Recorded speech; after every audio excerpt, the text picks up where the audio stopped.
Bulletcast for life.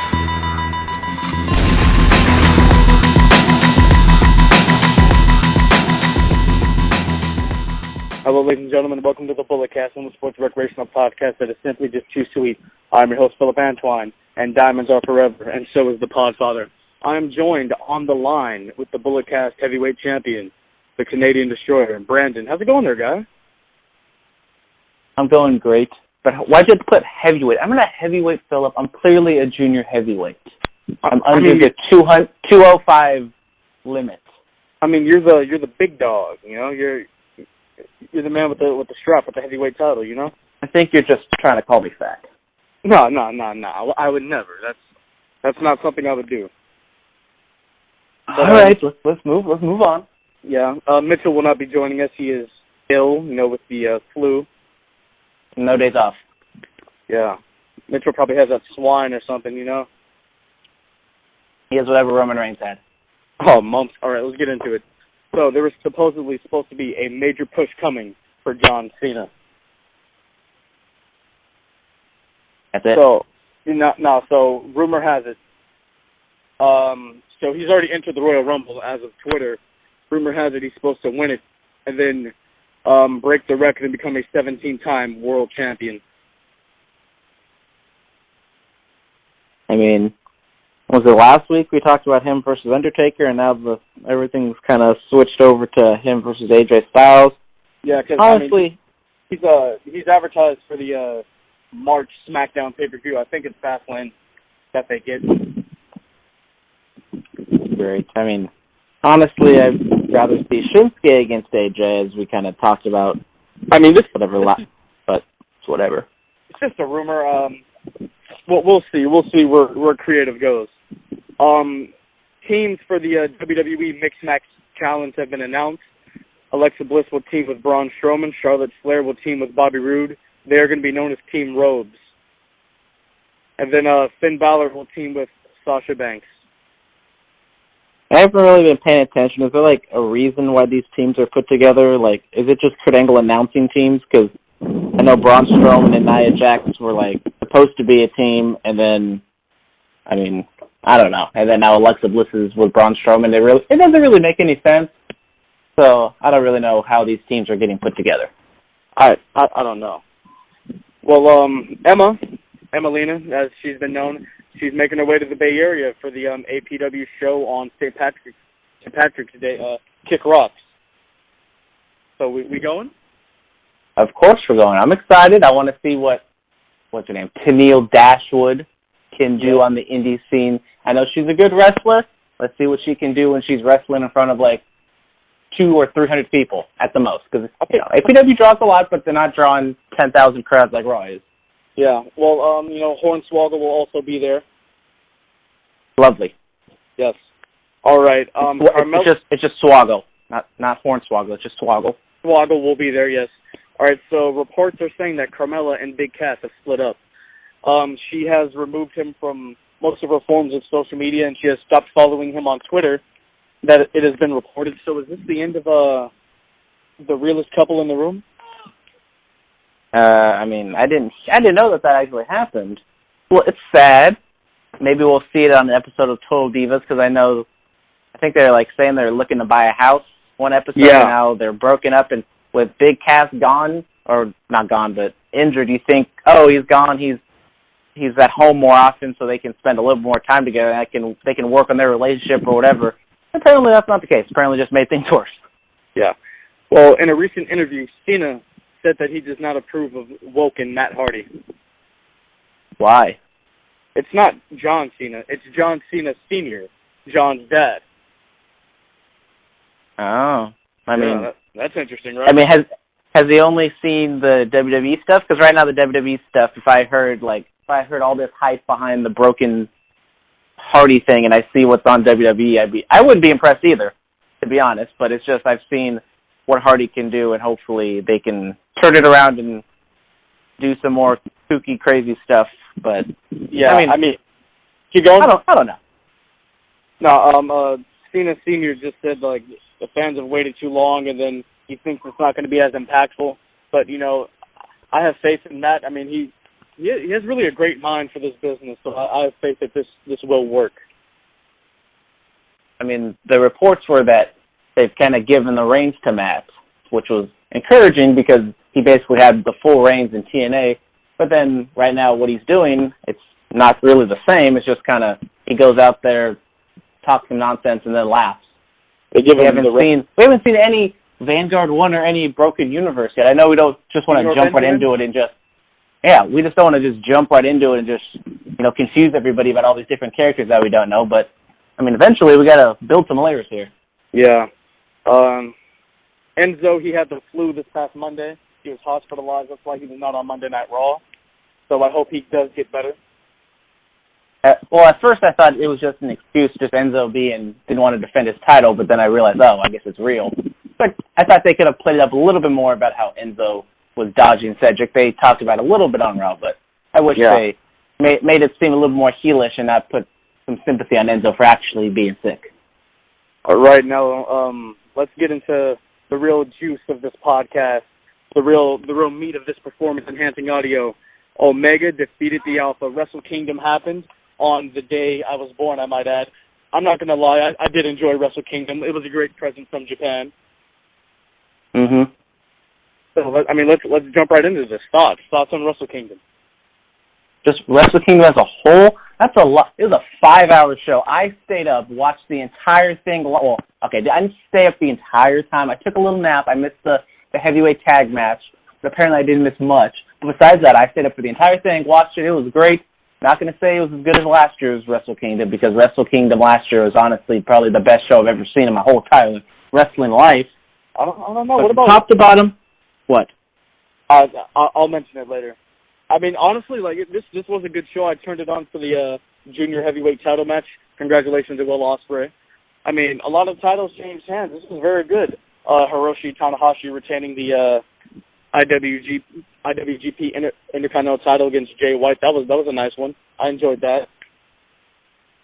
I thought that match was a little disappointing myself, but it was a weak link of the show. It was a little underwhelming. I mean, I don't know a lot of Jay White. I don't know a lot of his work, but I'm not going to say I wasn't impressed, but it was just, I know Tanahashi is working hurt right now, so he can't just go balls to the wall like he did last year, but that's why I thought last year's Wrestle Kingdom. I'm not saying this Wrestle Kingdom sucked. I thought this Wrestle Kingdom was great. I'd give it an 8, and I thought last year's Wrestle Kingdom was a 10, because there was so many great matches, and just every time kept getting better and better. It went from Kushida, Takahashi, then it went from Naito and Tanahashi, and then Okada Omega was the greatest thing ever. So it's hard to top what they did last year, but this year was a great show, and they drew however many more people they did last year. They drew 35,000 paid, 40,000 in total, and I thought it was great. The Young Bucks started the night off really good with their match against Roppongi 3K, and let's just jump into the 2 co-main events, which they're billing it with me. They're the only person to main event Wrestle Kingdom and WrestleMania or whatever. Him and Lesnar along with Flair. Mm-hmm. I mean, main event Tokyo Dome. I know. You know what I mean. Yeah, but congratulations to the Young Bucks becoming 7-time tag team champions over there in Japan. Congratulations to those guys. So, what did you think of the Jericho-Omega match? I mean, before we get into that, let's talk about Ibushi versus Rhodes. I enjoyed that one. I did like that match too. I like Brandy just being a total bitch, which was great. I like the commentaries. She's been studying Keenan's tactics. I like the commentary. I was with the English commentary. It was all very great. Cody and Ibushi, they worked nice together. Ibushi was really pandering to the crowd. There was a nice crossroads off the apron onto the ground. I thought Ibushi was gonna break his neck doing that, because Ibushi he just does some crazy ass stuff, and that Of course, I always want Cody to go over, but I'm satisfied with that decision. It was nice. And you can kind of telegraph Cody losing, since originally it was for the ROH title, and they took the ROH title off of him. Yeah. But Ibushi honestly is probably one of the best, if not the best athletes in pro wrestling right now, but it's just the problem is He's got kind of a drifter mentality like your boy Elias. He kind of just does what he wants. Yeah. He doesn't want to be nailed down, and like maybe one day he wakes up and doesn't want to wrestle anymore, or doesn't want to wrestle at New Japan. He wants to go and, conquer Europe or something. But if he, just settled down and was like, I just want to take over New Japan, I want to be the guy, and he signed 5-year contract, and they put all the money behind him, he could be a big deal. But it is what it is. Yeah, I mean, I enjoyed it. I like Ibushi's work. Now let's talk about the real reason why a lot of us watched Wrestle Kingdom, Omega versus Alpha. This was great storytelling. I mean, the entrance from Jericho, the light up jacket, he coming out to Fozzy's Judas. I mean, it really worked for this feel, for this stage of Jericho. I love this Jericho. We had the list. We had, funny Jericho the past couple years. But this is money-drawing Jericho. This is grumpy old man Jericho, and I want to see this Jericho in WWE for WrestleMania next year or whatever, because I want to see Jericho with one last great run in him where he's like a main guy, not just a funny ha-ha. Yeah, I mean, we've had so many incarnations of Jericho. My personal favorite is the swearing, smart-talking Jericho. I mean, but this Jericho, I loved it. It was a different, I'm vicious, I'm vindictive, I really am the best in the world, and let me go to another promotion and prove it. I mean, this was great storytelling. I mean, everything was awesome. I mean, Omega flying through the table, Jericho putting Red Shoe's son in the walls, beating up young boys. I mean, it was all awesome. It was great. I mean, I didn't have high expectations like I did for Okada and Naito. But this match, I thought it was going to be really good, but it just blew me out of the water. I thought it was the best match of the show. I mean, I watch all the matches on you so I could comment on that. Shots fired. Hey, I know. I missed one. All right, I missed one. You said you missed the one. You missed the main event. Okay, we're going to get into the main event. I watched it back. We're going to get into it. Okay, I did have some issues. Jericho was audibly calling spots. And that was one thing that I didn't like. Jericho wasn't in the best of shape, but he still could go, which I'm not going to knock anybody for being a little chubby. I'm a little chubby myself, even though I still make the junior heavyweight limit, just saying. Like Matt Hardy. I'm like Matt Hardy, right at the 205 level, or 220 level, whenever it was. Yeah. But, yeah. And Jericho is not just a one-off. He's coming back.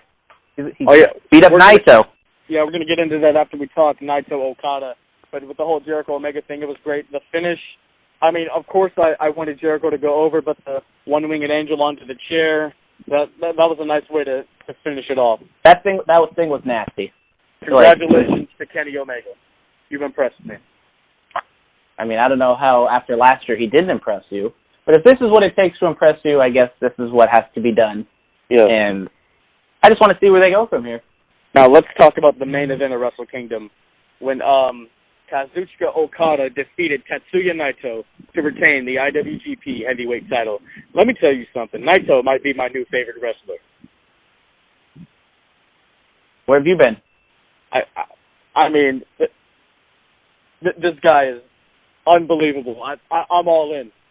Like that show the Bucks and Cody are putting on, I'm all in for Tetsuya Naito. All right, tell me why. Explain why you have just discovered the greatness of Tetsuya Naito. I mean, because I wasn't a fan, because I heard, I've seen him, disrespect the title. You know me, I keep it kayfabe. I believe in respecting the championship or whatever. But really just watching this guy work and, his storytelling and, his unbelievable agility and athleticism, I mean, this guy's the real deal. I'm down. Mm-hmm. You're the bigger New Japan fan. I mean, tell me your thoughts on this one. Well, I was up and I tweeted. I don't really tweet all that often, but I decided a little bit. And I was like, you know what? Even though as great as Chris Jericho and Omega was, I thought that Naito and Okada was going to surpass it. And I'm going to say I don't think it did. I think Chris Jericho and Kenny Omega was a better match. But now, kind of stepping back, it's been, 48 hours or something like that since I've last seen it, or whatever, 36, I'm not good with math, whatever. But I've kind of stepped back, and I think maybe because I had such high expectations for the main event, that kind of knocked it down a little bit for me, just because it wasn't just a fantastic match like Okada and Omega was last year, but kind of now that I'm thinking about it, like I'm kind of thinking, and I've seen like other reviews and kind of they've broken stuff down and it's kind of talking me into like, this was a great match. This was like 4 3/4, 5-star quality for me. It was very good. I thought it was going to be Naito's time, but this just makes me wonder what are they going to like. This just makes me wonder like what are they going to do? I know people are hating on Gato because Okada's his boy and he's protecting him, but sometimes you just got to put all your chips in one basket, and hopefully they have some sort of storyline going forward to where they know something's going to happen. Maybe I would love for this to culminate in the United States with some big match that can like draw a huge house, but I don't know if they got in store. What do you think? Well, speaking of storylines going forward, let's talk about what happened. Jericho attacked Naito at the. Well, they had some little interactions on Twitter, and I listened to the Jericho podcast of him previewing the whole thing, talking about how like the whole Omega Alpha storyline came together. And he threw a little jab in there to Naito, like, oh, he big-timed me on the plane or on the bus, whatever. And, he doesn't respect him or whatever. And I was like, oh, damn. I thought, he swerved me. I thought it was legit. But all in all, it's all a work. It's always a work, Philip. Yeah, this is more than just a one-off for Jericho. He's moving to the next competitor. Jericho always is really looking vicious with the facial expressions. I'm excited for Jericho versus Naito. I am too. I wonder where this match takes place. Dominion, No, Dominion's too far. That's in June. But there's another one coming up. But I think that I don't know what they're doing with Naito, because Naito was the whole cocky, everything's going to happen for me heel, and now that he lost this, is he going to turn into a kind of a sympathetic babyface? And I don't know what Jericho's schedule is, what he wants to do. But what I would do personally is like, I would have Jericho beat Naito, and then you have Jericho versus Okada in the United States for the title, for the heavyweight championship, and that could just draw crazy money. You can run that at the Staples Center, and they could probably draw 12,000 people at least. Yeah, but I think that's where I would go. I don't know where they're going though. But let's talk about Omega for a second. Did we see him as an entrant in the Rumble? I know everyone wants to believe that this was like some sort of WWE trade that happened where Jericho goes over and Kenny comes back. I don't think it's going to happen. No. Kenny did an angle where he wanted to invite Jay White into the Bullet Club, but he refused, and now that's setting up the angle or the match between Jay White and Kenny Omega, and hopefully Kenny can get a better match out of Jay White than Tanahashi can. Tanahashi was injured, but Kenny's full, and he can have a great match with anybody at this point, so I want to see that match. I mean, because honestly, like, I do think Omega has at least, like, 2 more years left in Japan. Because he has, like, at least 4 more opponents, really. He worked with Naito, his stuff with Ibushi. Him and Cody, they've been having differences for the past couple months, so that needs to be settled. And then, of course, finish off his work with Okada. I heard Dave Meltzer talk about this, Big Dave, and he said he doesn't want to see Kenny and Okada face off this year, and I agree with him. Like, last year was just fantastic. They faced off a bunch. And this year, just let it rest, let it simmer, have them face other people, and just have it culminate either at a Dominion next year or Wrestle Kingdom next year. But do you think we get Rhodes versus Omega at the All In show? I don't know. Maybe. Okay, so hold on. Is the All In show is that like their 10,000 seater show? Is that what they're calling it? Yeah. There's no like other details of where it is or when it's going to happen. That's just what the name's called. Yeah. Hopefully, California was like a big possibility for them. So hopefully maybe they get the Cow Palace. I don't know, but hopefully they get something in California so we can attend. But Omega versus Cody Rhodes, that they have teased that a little bit in the Be in the Elite episodes. It would be a good match. I was impressed with Cody with his match against Ibushi. I'm not the biggest Cody fan in the world. I know you love him, but when he can have a great match with the upper echelon talent, and Kenny definitely is that. But who's the babyface in that? I assume Kenny's the babyface and Cody Rhodes the heel. I'm pretty sure Cody will be the heel because Cody tells a better story when he's a heel. Yeah, he's just a pretty boy asshole, and he does a great job at that. I mean, you know, his dad was one of the best storytellers in the business, you know. But Wrestle Kingdom overall, it was a very good show. I'll give this one an A. I will give it an A as well. I would not gonna, you know, A+ was Wrestle Kingdom last year, but Wrestle Kingdom, one of the best shows ever. Yes. Wrestle Kingdom's always going to be in the discussion for best show of the year, and this one's no different. All right. Now that we've talked about Wrestle Kingdom, let's jump over to WWE and let's recap Raw and SmackDown. So Raw kicks off with Kurt Angle having a promo telling us that we will have 30 women enter into the Royal Rumble. I feel like that's a little too much, but we're going to see. Although he gets interrupted by The Bar, and then Jason Jordan comes out, then Seth Rollins comes out. Anyway, Jason Jordan defeats Cesaro. With the women's Royal Rumble, I do agree. Like, I understand equality and all that, but 30 women along with another 30-man battle royal, each of those matches are, I mean, I assume the women's match is going to go by a little faster, so maybe a half hour to 45 minutes. But that's a lot of time for one match, especially when the Royal Rumble men's matches usually last over an hour. Yeah, I mean, I don't know how they're going to do that. Yeah, but Fasson Jordan versus Cesaro. I mean, Jason Jordan, I like him as a talent. He's great in ring. Cesaro can have a great match with almost anybody. I had a little problem with the promo that they had Seth Rollins deliver. Seth Rollins kind of came across as an a-hole. He was just like, you know, I'm out here to watch you lose. You got to discuss with me about this stuff. I mean, I love asshole Seth Rollins. But, you know, further on in the show, Jason Jordan is coming, you know, he was the dork and whatever, but he was the ignorant dork, and we can kind of see, like, why Seth is acting like that towards Jason Jordan. So obviously they're probably building towards, like, not a power trip storyline, but kind of they're kind of going up against each other, kind of two negatives going up against each other, because it don't work out, but in the end, they get the job done in the ring because they're that damn good. Yes. All right. Then Bray Wyatt goes on to defeat Apollo Crews. As he should, because Apollo Crews is unfortunately doing nothing, and he's being wasted away, and yeah. I mean, the only good thing about Apollo Crews' act right now is that Dana Brooke is, like, in some sexy librarian get-up right now, which, you know, nice little, that's not saying much. Yes, it is very nice. She's like the stat keeper or something.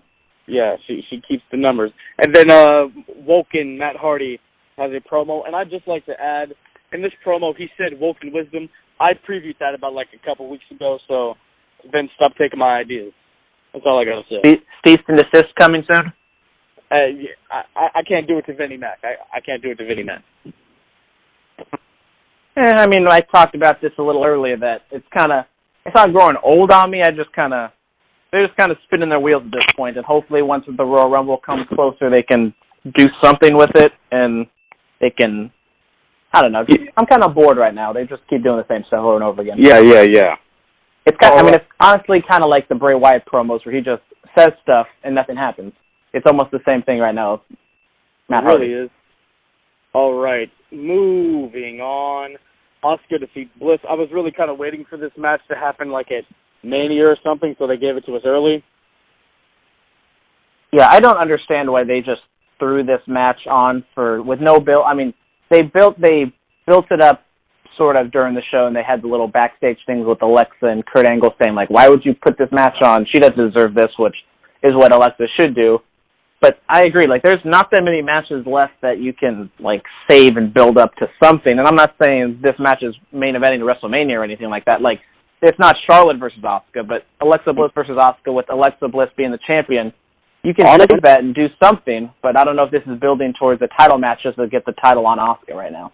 Honestly, they could have went with Paige versus Asuka on Raw, because, you know, that there has been, like, a sort of a build to that with Absolution surrounding the ring whenever Asuka's in it. But, of course, Paige is injured at the moment, so she could have faced, like, Mandy Rose or Sonya Deville, one of them, something like that. But the problem with that is, like, she would have to run through them. Like, she cannot, I mean, I do have a little bit of a problem with her going 50-50, 15 minutes with Alexa Bliss, because Alexa Bliss hasn't been built up as a credible fighting champion. She sneaks her way out and barely wins. But with Asuka, she just needs to be built up as this dominant force. And once again, she has another match where she goes, I feel like she was too vulnerable and took too much. Yeah. Sold too much. All right, moving on. Braun Strowman defeats Rhino, then destroys Heath Slater right after. The crowd was behind Rhino, and then for some reason they turned on Rhino and they just want to keep seeing power slams. Yeah.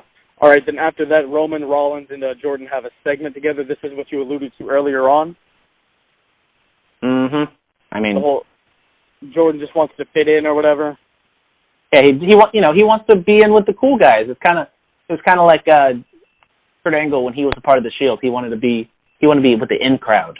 Yeah, or whenever Hornswoggle tried to join DX. Yeah, something like that. All right, maybe he'll go to Little People's Court. Yeah, moving on.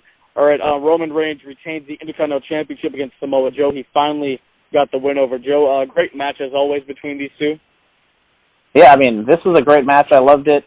Whatever it was, like 25 minutes. I'm hoping they can back off this match because it's almost starting to turn into Sami Zayn, Kevin Owens territory where they just go to this match a lot. And unfortunately, it's probably not going to mean as much in the future. But if they just let this thing sit, don't have another one of these for like at least 6 months.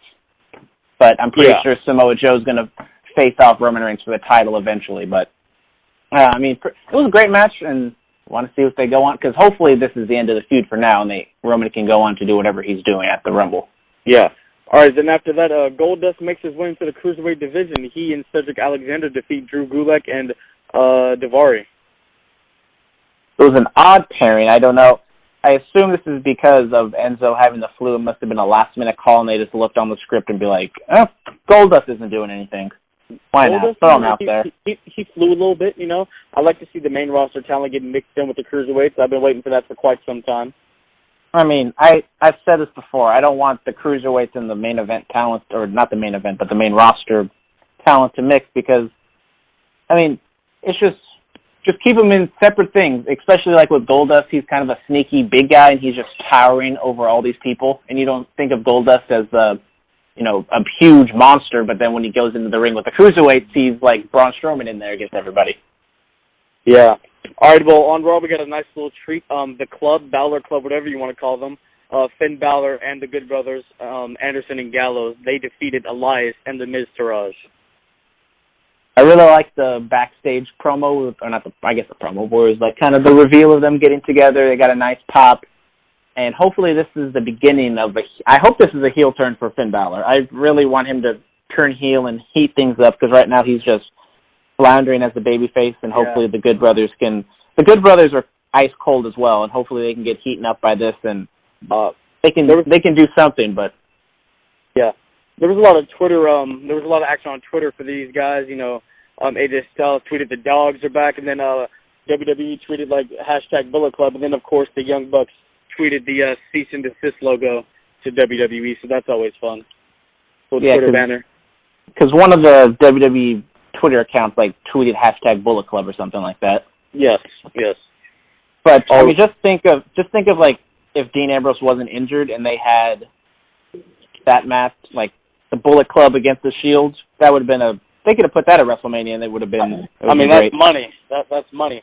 All right. Hold on. Something we forgot is we didn't talk about the backstage promos with Samoa Joe and Renee Young as well as Roman Reigns' promos. I thought Roman Reigns had a great promo, and Samoa Joe just blew his promo out of the water, and just the dynamic of him and Renee, with Renee acting professional but showing the disgust for Samoa Joe, and then Samoa Joe throws that little barb in there about how Dean Ambrose is at home living off his wife's paycheck, and Renee like, okay, all right, I see what you did there, but I can't do anything because I'm not trying to get fired.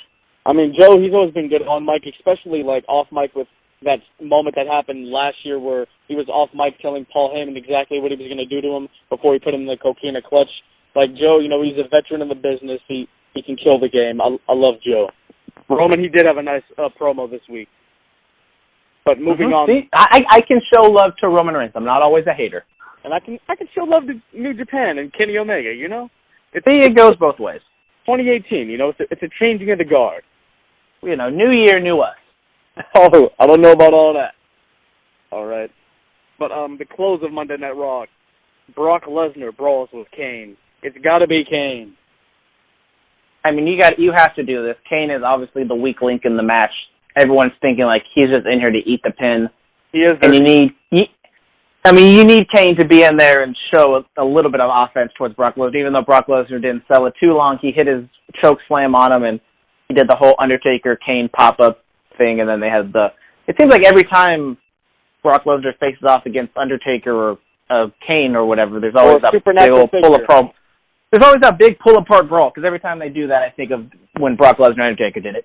Oh, yeah, I remember that. They carried it out backstage. That was pretty funny. All right. Now let's get into the SmackDown recap. AJ Styles, Shane McMahon, and Daniel Bryan have a promo.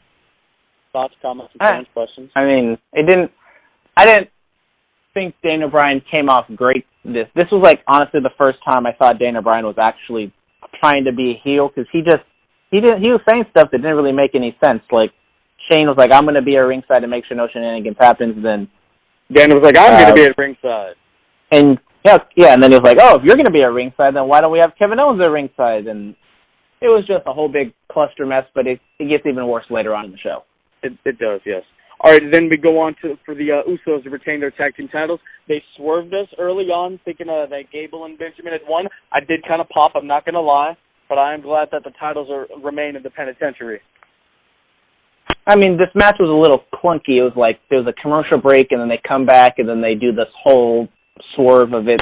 The champion, they win, and then they don't win, and then because the referee comes out and helps the other referee, and then this kind of opens up Pandora's box of, every time a referee makes a shitty call, does that mean like a referee can come from the back and tell them like, hey, you messed up, we got to change this call, but that's not going to happen because they need to get to a certain point. So I think they just kind of use this to tell a story, even though it messes up all the other different stories. Yeah. And then when they restarted the match, it didn't really get going like it could have been. Like if they just had one, I know they probably using this to build up a storyline, but they just cut out the BS in the middle. They just had one long ass match, and the Usos ended up retaining. I would have been fine with that because, I mean, American Alpha 2.0 isn't really built up as anything super special at this point. But what other tag team is there to face off against the Usos? I don't know. Well, speaking of tag teams, Harper and Rowan, they defeat the Ascension. I mean, they didn't defeat them. Didn't they beat up Breezango again, and then the Ascension came out to save them? Oh, I thought they had a match. I kind of skimmed through it. My bad. Oh well.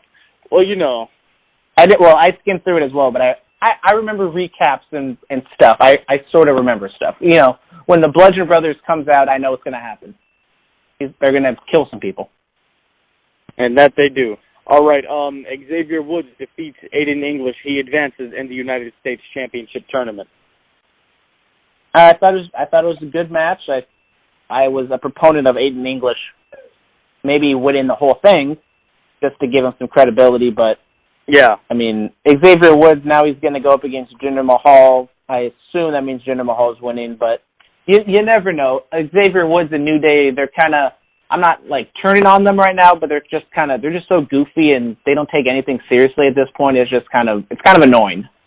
Maybe Xavier Woods wins the championship and goes back to being Consequences Creed from his TNA I doubt days. it. I doubt it. They're just all there to sell some merch, which I can't hate on. Make your money, boys. Yeah, get yours. All right. What happened? If you can get over selling pancakes and T-shirts and work easy 6-man matches on the house shows, go for it. Yeah. All right. The Riot Squad defeats the Welcoming Committee. I mean, who are we supposed to root for in this? They're two heels. Are we supposed to root for the old guard of the Welcoming Committee just because we know them? I don't understand this. Yeah, then after that, the babyfaces come out, Naomi, Charlotte, and a returning Becky Lynch. Give me that Becky. They gave it to me. It was great. It was great. The heart did grow fonder. I'm like, where's that firecracker at? He was over there shooting that Marine 6 with the Miz coming back next week. Yeah, the Miz is coming back next week to Monday Night Raw. I did forget to mention that. Great video package. He's only been gone for 4 weeks, but still, I do miss Mike Mizanin and can't wait to have him back next week. Mm-hmm. I mean, this just shows you, take some time off. Let the people have, let them miss one pay-per-view and they can come back and they can do a little video package and it builds them up a little bit. I know, I'm not going to say I'm super excited for The Miz, but, he was doing a lot before, and now he's taking a break, and he's coming back, and he's going to do something, and I want to see what he does. All right. And then after that, Sami Zayn goes on to defeat AJ Styles, and then after that, they announced that AJ Styles will be defending the WWE Championship in a handicap match against Kevin Owens and Sami Zayn. I mean, the match itself was good, as you would expect. Kevin Owens doing shenanigans, and then Shane McMahon tries to stop the shenanigans, and that caused even more shenanigans, and AJ Styles ends up losing again, and then AJ gets pissed, and he says, I'll face him in a handicap match, and then that's what happens with the announcement of Daniel Bryan saying the handicap match how is it going to be a handicap match? Is like, if one of them wins, is both of them the champion? Why can't it just be a triple threat match? I don't know. Because Raw's doing the triple threat match. We can't have two of those. I know, but see, this is what I meant, like Daniel Bryan being like an overt heel for the first time, just stacking all the odds against AJ Styles for no particular reason. Hopefully they can build it up, or they can have some sort of promo where AJ talks to Bryan and he's like, I want them in the match together because I know they can't get along. They have all this history together, and when push comes to shove, someone's going to turn, and then that's when you attack them and you retain your championship. But right now they haven't done that, and it's I don't know. I think they're trying to get somewhere, but in the process, they're kind of hurting some stuff. Not making any sense. All right, Superstar Spotlight. I got to give it to Jericho for Wrestle Kingdom. Amazing work. And I'll give it to Kenny Omega. There we go. You gave it to the Omega, I gave it to the Alpha. That's great. All right, ladies and gentlemen, my promo pick of the week. The Miz sounds off against Roman Reigns and John Cena from the August 21st, 2017 episode of Monday Night Raw. It was a great one. It was the one where Miz says, how many chances do you guys have to get? Well, I'm here every single day, busting my ass, making the Intercontinental title so prestigious. Miz, it was great. It was awesome. That's what the Miz does, because he's awesome. Yeah. Also, go on WWE's YouTube channel, and look up Miz photo shoot or whatever, and it's like a photo pops up on the screen, and Miz explains what happened in that moment, and he talks about the Talking Smack episode where he legit went off on Daniel Bryan, and Bryan just walked off, and Miz thought Bryan was going to punch him. It's a whole thing. It's a great explanation. I loved it. All right. And now my closing match pick of the week, Kazuchika Okada versus Tatsuya Naito, April 10th, 2016 for the IWGP Heavyweight Championship. Great match. I mean, I think the Wrestle Kingdom this year match was probably better, but I said I had probably too high of expectations, and I felt like the English commentary kind of built that up too. Like they were talking about how there was an over/under for six stars or whatever. Which, like, come on, guys, just don't be too insider. Just talk about the match, and if you're build the match up about how much they want to be the champion, not how much they want to steal the show and have a great match. Yeah. I mean, all of that was great. Ladies and gentlemen, you can follow us on Twitter at BulletCast. You can follow us on Instagram, The BulletCast. Our YouTube channel is The BulletCast. We are on iTunes, SoundCloud, Stitcher, TuneIn, Google Play. We are everywhere. This is our first official podcast with each other of 2018. I know. We went 40 minutes without Mitchell. I'm surprised. I know. We had a lot of stuff to talk about. I had some opinions on Wrestle Kingdom. It was a great show. It was. And then the WWE stuff was all right. Yeah. All right. You can please go on our YouTube channel or wherever you listen to podcasts.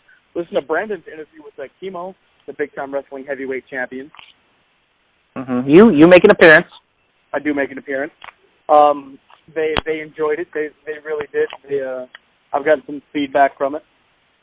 I've gotten some feedback from the casties as well. Good stuff. Mm-hmm. We need to settle the debate of who's the real MVP of 2017, Okada or AJ Styles. Yeah. Which we all know it's really Okada. Whatever.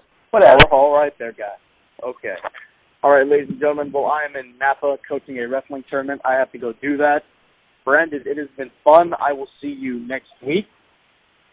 All right, everybody. Goodbye and good night. It's been great. Happy New Year. Happy New Year. Thanks. Bulletcast for life. This has been the Bulletcast. Thank you for listening.